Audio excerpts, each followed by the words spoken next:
Hello everyone, I am the Lore Explorer, and this is Outer Wilds Echoes of the Eye, and I've got something very special today.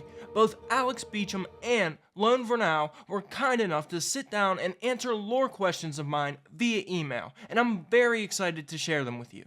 Just like with the last interview, it was made clear to me that they would not be answering questions that would reveal the grand mystery of the game. So instead, I focused on questions that'll either expand on or confirm lore that we found in the DLC.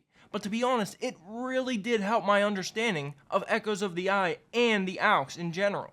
To preface, even the developers mention that the answers that they provide here are to be looked at as one possible valid interpretation of events, so keep that in mind.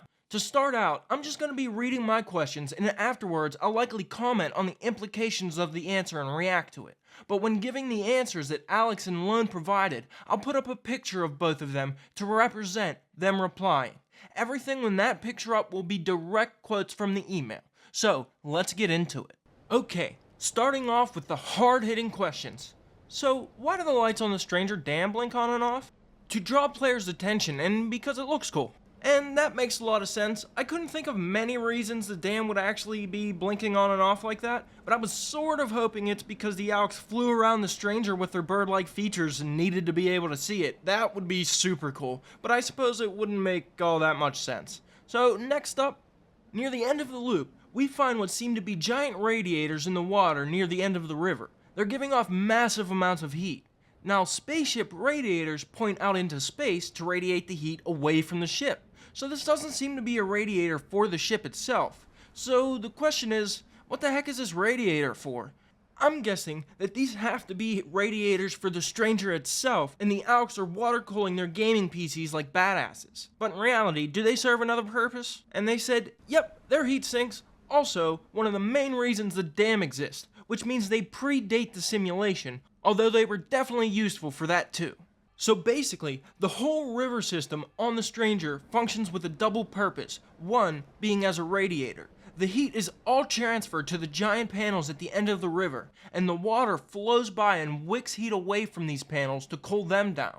Then, the dam creates a reservoir for the water to have time to cool down itself before it's fed back around in the loop to the panels again.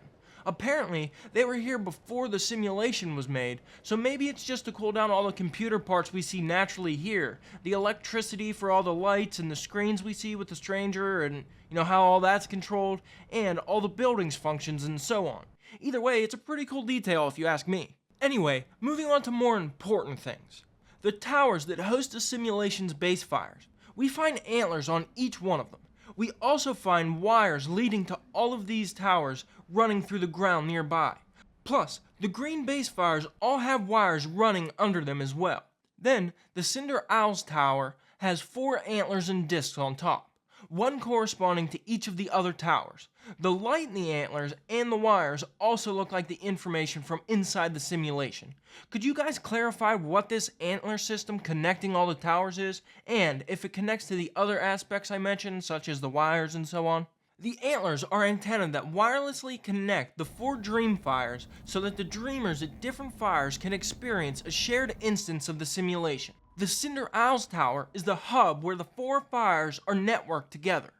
And I'm glad I don't have to redo my Owlks Simulation Explained video. That's basically exactly what I thought. The implication here is that each location is actually being simulated separately, and these antennas allow the towers to talk back and forth, which is the only thing that allows us to visit other areas. I think it's pretty cool that the developers thought all of this through. It's like, well, if I'm at this tower, how would the other locations fire know what our movements are? Oh, well, we'll put an antenna on the roof and boom. Now, being who I am, I couldn't help but ask this next one. In the reel with the artifact symbol, we see a computer or machine that the Owlks used to create their simulation. Lore-wise, does this machine still exist somewhere on the Stranger? Yeah, I wish we'd been able to physically stick that room somewhere. It's the server room that hosts the entire simulation, but that reel was finished pretty late in development and we didn't really have a spot for it anywhere. Also, it would have kind of been superfluous from a clue standpoint. And that answer kind of speaks for itself. I just think it's cool to think that somewhere on the Stranger that room exists. Now, I was real curious about this next one, and I'm glad I got to ask. I told them I think I'll leave the music room in the Shrouded Woodlands a mystery, but the room leading up to the Starlit Cove's Forbidden Archive, inside the well structure, with all the pillars and portraits of the Owlks on them, was this location a memorial hall of sorts to remember Owlks who died in the sim? And they said it was indeed intended as the memorial and burial site for all past inhabitants of the stranger who died before the simulation was invented.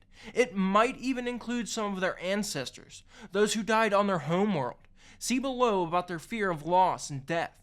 And I suppose this makes sense. This sim was designed to let the inhabitants live forever, so I suppose it wouldn't make much sense if some of them died there as well. But it's sort of touching to know that the Owlks cared enough about their past friends and family that they constructed something dedicated to them inside the sim.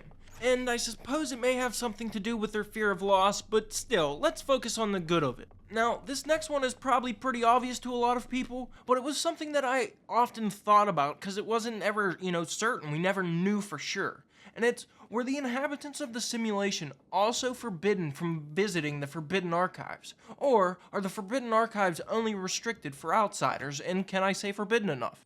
And their response was yes, they were. Although maybe the term forbidden isn't quite right, since the stranger's inhabitants tried their damnedest to forget about the archive's very existence. The only reason the archives still exist at all is because their fear of death is actually a more general aversion to permanent loss of any kind, hence hiding knowledge instead of outright destroying it.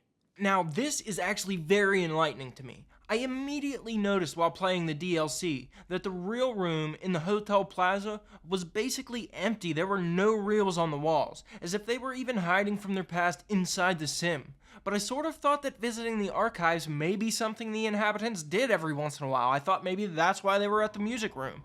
And I guess I didn't just realize how far deep into denial they were. And it's an interesting concept to be so scared of losing information that you preserve that information, but at the same time sort of forbid yourself from ever really looking at it. And in the process, sort of losing that information through that anyway. They ignored it for so long, they kind of lost it anyway. But that led me to my next question. Do the inhabitants of the sim even realize that someone new enters the simulation? Is that something they expected or planned for? When the lights get turned off in the area and they all react by going on patrol, do they know that's an outsider searching their sim? No, an outsider is definitely a surprise. At first, they go on alert simply because the lights going out means someone is trying to enter the archives. I don't think they have any way of knowing it's an outsider until they actually see you. And I suppose this one may be obvious for some people, but I doubt a lot of people take the time and actually stop to think about this. But it has some implications. Not only do they consider the Forbidden Archive something that they should ignore and never visit personally, they actively try to keep others of their own kind from accessing their own past. And that's sort of hard to make sense of if you ask me. But it's sort of interesting to think about whether or not the Owlks would react the same way to a fellow Owlk if they caught them the way they caught us. Would they blow out their lantern, or would they just kind of smack them and turn them around? Now, next up, I think I sort of messed up the question by not elaborating enough, but luckily got the answer I kind of wanted out of it anyway. Now, I wouldn't ask them to reveal the mystery behind the nature of the Owlks light staff itself, or what any specific vision meant, but I did ask them about the visions the user received from the staff. Are they abstract visions, like trying to depict certain things to the user to get a certain point across? Or are they more like literal visions, like premonitions of sorts, meant to be taken as it's seen and as actual fact? And they said, judging from the visions the hatchling shows the prisoner, it's safe to say that the vision torch users have some control over the images shown, although sometimes they are clearly actual memories. Now, if you're referring to the vision they have when they scan the eye, it's worth remembering that you're watching an in-universe artist depiction via slide reel of that vision, not the vision itself. Now again, this is my fault because I was trying to sort of ask how the staff translates stuff. Like, am I showing exactly what the prisoner left behind, meant to be seen as what they thought of and, one-to-one depiction? Or does that staff show us something that we would understand that the prisoner was trying to get across to us? More abstract, and the staff has some leeway in that translation. But in the end, they sort of answered my main issue, which is, during the eye vision, that can be looked at as an abstract depiction, in my opinion at least, because it was an artist's depiction of the vision and not the vision itself. What is seen in that vision shouldn't be taken as hardcore facts of the universe, which in my opinion is important. And I wish I kind of had a lot more questions so I can get to the bottom of exactly how these staffs work, but I think that was the main thing I should have focused on. Sorry if you disagree. Now this next question I actually got from one of the community's eagle eye out there because I didn't really notice it at first, and they brought it to my attention, so I really appreciate that, and the devs in my opinion gave a great answer. We see one of the Owlks ships in the docking bay has gone missing. Did the Owlks use this to create the eye silencing probe, or is the missing ship just unaccounted for? When the stranger was built, they knew nothing of what awaited them or what the journey might entail. The details of that journey are also lost now, unless some digitized records exist in one of the archives somewhere. We will probably never know. Did they lose a ship in some past adventure? Or did they just have an extra spot for additional vessels? And like I said, I like this answer. It just leaves it open for anything to have happened. Did they stop off at another solar system to explore and, someone didn't make it back? Did someone go mad and try to escape? Did someone just crash a ship into the side of the stranger because it's invisible and so dark and then they added lights afterwards? The world will never know. Now, this question is sort of a silly question, so I even told them they can feel free to ignore it, but were the prisoners' traps purposefully built around the 3 glitches, or was it sort of a coincidence that the 3 glitches could bypass all 3 traps? Are the glitches even common knowledge in the simulation? And the answer was, it's a coincidence for the sake of game design, and it's safe to say that only the inhabitants who created the simulation are aware of the glitches/exploits. And to me, this is sort of interesting. Those glitches aren't really just small hiccups in the system. They could literally lead to some of the inhabitants of the simulation dying by, extinguishing the lantern. Keeping them a secret seems sort of wrong to do, and I'm not sure if they meant like the exploits of the glitches or straight up glitches and exploits, so I don't know, but that's the quote. And I suppose, no one's really died yet, so maybe it is safe. This answer sort of does detract from my reasoning for asking the next question, but the question's still valid in my opinion. After the prisoner was caught, was there a fight between 2 groups of Owlks that ended up creating 2 factions? One who maybe agreed with the prisoner's actions and wanted to keep their history and knowledge, and one who wanted them imprisoned and their history hidden? Not factions per se. The inhabitants were pretty united in the condemnation of the prisoner, but clearly there was some paranoia that there might be prisoner sympathizers if we consider how the slide burning room traps you inside if you remove the secret reels that show where the codes are hidden. And yeah, that was a huge question for me. Those traps made me think that there could have been an actual good reason for them to have been there, as if maybe someone tried to access them in the past and free the prisoner, and that would actually sort of explain why they had to burn the codes. The fact that the prisoner's vault gives us a vision which leads us towards the codes also maybe sort of made me think there were 2 factions, but it turns out the condemnation was pretty widespread and accepted, which is a pretty good thing to know. Next, I couldn't help but keep trying to ask questions to try to get behind the motives of the inhabitants. So I asked if the Owlks decided that they had enough of reality after a certain event and they purposely decided the best option was to plan things out and then enter the simulation and never wake up? Or did they just spend more and more time in the simulation, hiding away from reality, sort of slowly dying one by one due to lack of personal care and old age in the real world, more accidentally transitioning into additional reality? And the answer was exactly what I was looking for. They said it's probably a bit of both. The whole point was to forget the real world and live beyond the heat death of the universe, for a time at least, in an artificial reality. So the transition was probably pretty quick. That said, there were probably a few inhabitants who would wake up from time to time to check on the stranger, which gradually dwindled as inhabitants died and or forgot about the outside world. And that's sort of interesting because it does imply that the simulation was so realistic that even before they died, they may have forgotten about the real world. But it basically seems like it was mostly a planned and instant thing. And at least a few of them had foresight enough to try to keep the ship working as long as possible. Next, I think this question needed to be asked even though we all probably knew the answer already. While the Owlks do the cardinal sin of basically burning books in the real world, it seems they left some slides unharmed. From our point of view, it sort of seems like the Owlks wanted to keep certain things hidden, info pertaining to the eye's location, and their own horrible and painful acts as a species. But an actual answer from the developers as to why they burn some slides but leave others would be excellent. And they said, loosely speaking, the parts that are burned are the parts that they wanted to forget and or hide. And essentially, I answered my own question within the question. They wanted to hide and forget about their painful past. But it's good to know they weren't just hiding everything out of fear. Some were indeed hidden due to shame and want to forget horrid deeds that they committed. Now, finally, everyone gets to tell Lore he's wrong. But seriously, I'm glad to get some answers on this. Are the giant green panels on the outside of the stranger conventional solar sails? And the answer is, they're the stranger inhabitants' spin on conventional solar sails. Yeah. And I'll just hop right into the next question. Which was, now, I know I already asked if the green panels are solar sails, but in short, I don't think they are. So, just in case, does the Owlks green glass tech use light that is shined on them to actually create power or propulsion? Or does it just sort of serve as an activator that turns on the power source when light shines on them? And the dev says they're solar sails in the sense that they translate radiation pressure from the sun into an acceleration.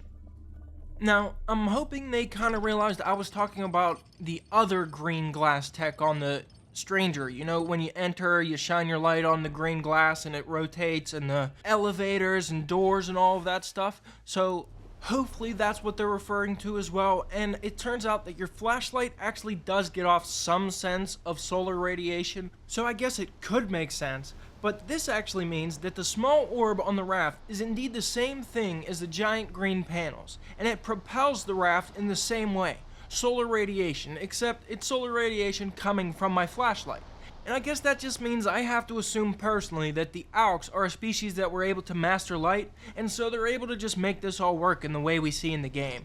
Plus, solar sails for an interstellar spaceship may not have been the best idea. If you ask me, I'm not so sure. I don't know. But long story short, Lore Explorer was wrong. These are indeed solar sails, and you know, that's from the devs, so boom, I'm wrong. Last few questions here, but in my opinion, they're good questions. Given the ending we get if we die to enter the simulation with the Ash Twin project shut off, the Owlks' past life seems to be a half-remembered dream. Yet, we still find one of the Owlks reminiscing and watching a reel of their original home moon. Does this mean that deep down, after being in the simulation for so long, the Owlks know that the simulation isn't reality? Do they feel like something isn't quite right? Or are they pretty convinced that they're actually home and in reality? I imagine that it varies between individuals. They all want to believe the simulation is real, but some of them are probably more talented at self-delusion than others. And of course that makes perfect sense, but what's really tragic here is the Owlk watching that reel shuts it off like they're scared as soon as they notice someone else is around. They want to ignore reality so bad that they seem ashamed to even acknowledge it. And really, it's a pretty sad story when you think about it. They give up all this information, they go hide, and what do they really gain from it in the end? Only one group of Owlks and the prisoners even survive past the heat death, so I don't know. Next up, I had to ask, the burned down house in the simulation. A lot of people see the eye symbol, the burnt building, and immediately correlate that with the eye church in the real world. But why would they even simulate the church after burning it down? That just doesn't make sense. It's actually the prisoner's simulated house, where the prisoner used to live, right? And they said, yep, that's the prisoner's home in the simulation before their imprisonment. And I see why there was confusion. So I wanted to clear that up. I think that's pretty cool. It's good to get confirmation for that. Next, I mentioned that when we find the prisoner, we notice that you can see the rings planet from their window even though that they're underground. I've found that someone added a small version of the ring planet below the surface just outside the prisoner's window for the prisoner to see. My question is, who added this mini version of the ring planet to the simulation for the prisoner? And they responded in a way that kind of confuses me. They said, honestly, that's just part of the prison. Sort of a dick move when you think about it. And, I mean, I've thought about it, and I really don't understand the answer. I don't see how the mini ring planet is any different from the actual ring planet in the simulation. The only thing I can think of is it's giving the prisoner the impression that their home is now a prison. But I think at that point, it just serve as a comforting factor.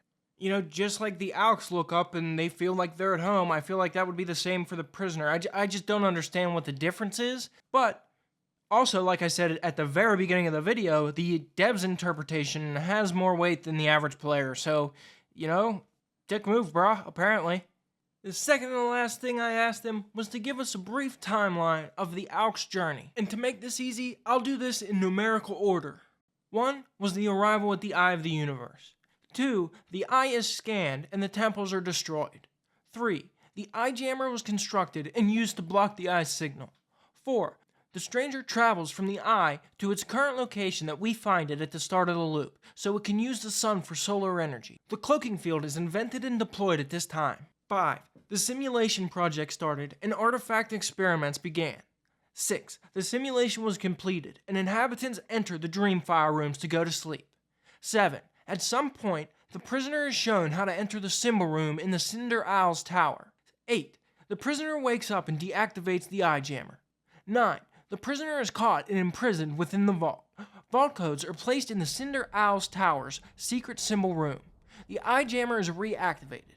10, slide burning rooms and forbidden archives are planned in the abandoned temple's secret basement. 11, slide burning rooms and forbidden archives are constructed. 12, slide reels are uploaded to the archives and burned. 13, vault codes are moved to the archives and burned in the real world.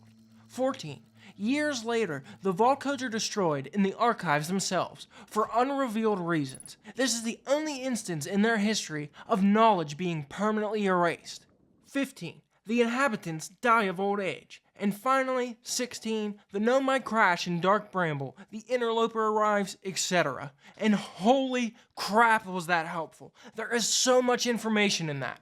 This whole time, I assumed the virtual and real world codes were destroyed at the same time. And this may give us some insight into the prisoner's motives. Plus, this confirms, although it's seriously baffling to me, that the interstellar spaceship indeed needed solar energy. But last but not least, I couldn't help asking, 14.3 billion years later, we can see that the planet our bug friends are on has now changed. Instead of the horizon of treetops that we're used to, we now see a steep drop-off in the distance. Is this meant to depict the flat Earth reality you teased leading up to release? Or is it more like a single piece of the hollow planets we see in the distance? Or is it something new altogether?